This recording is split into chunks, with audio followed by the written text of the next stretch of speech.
মার্কিন president Donald Trump আর ভারতের প্রধানমন্ত্রী নরেন্দ্র মোদির বন্ধুত্বের সমীকরণ হঠাৎ করেই যেন দুই প্রান্তে ছিটকে গেল।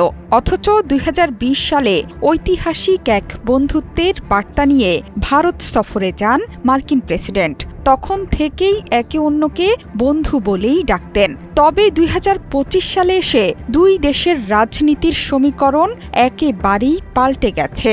ভারতকে এখন রীতিমতো হুমকির পর্যায়ে ফেলে দিয়েছেন মার্কিন প্রেসিডেন্ট ডোনাল্ড ট্রাম্প।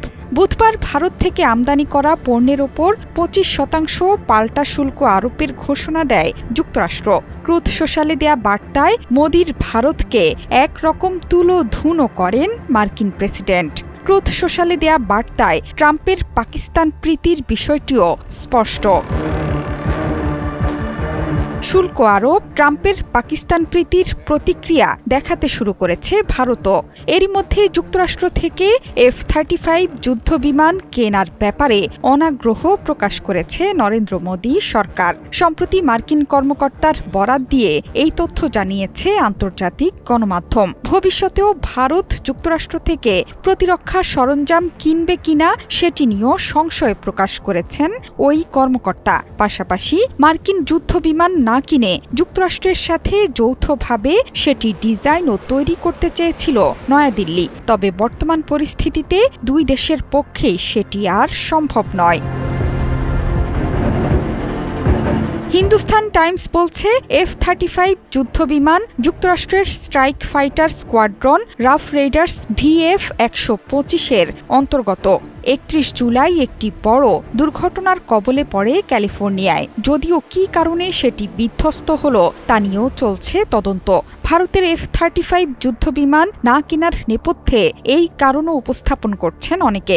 এছাড়া পাকিস্তানের সাথে যুদ্ধে অত্যাধুনিক রাফাল হারিয়ে নিজ দেশেই তোপের মুখে পড়েছেন নরেন্দ্র মোদি সরকার। সে কারণে আর হয়তো পশ্চিমা যুদ্ধবিমানের ওপর ভরসা রাখতে পারছেন না মোদি। চলতি বছরের ফেব্রুয়ারিতে যুক্তরাষ্ট্র সফর করেছিলেন নরেন্দ্র মোদি। সফরে প্রতিরক্ষা সরঞ্জাম কেনার ব্যাপারে হয়েছিল বড় আলোচনা। সেই সফরে ভারতকে অত্যাধুনিক ফাইটার জেট F-35 কেনার প্রস্তাব দিয়েছিলেন মার্কিন প্রেসিডেন্ট ডোনাল্ড ট্রাম্প। কিন্তু ট্রাম্পের শুল্ক আরোপের পরেই যেন সেই উষ্ণ বন্ধুত্বে বড় ফাটল দেখা দিয়েছে। যদিও শুধুমাত্র শুল্ক আরোপের ঘোষণা দিয়েই ক্ষান্ত হননি মার্কিন প্রেসিডেন্ট।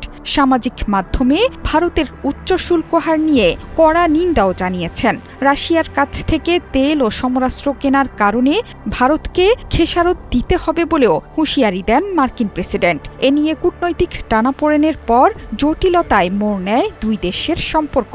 এর বাইরে মার্কিন হুমকি এড়িয়ে রাশিয়া থেকে তেল কেনার ব্যাপারেও দৃঢ় প্রতিজ্ঞ মোদি সরকার। জোহরা চৌধুরী সেতু, ৭১।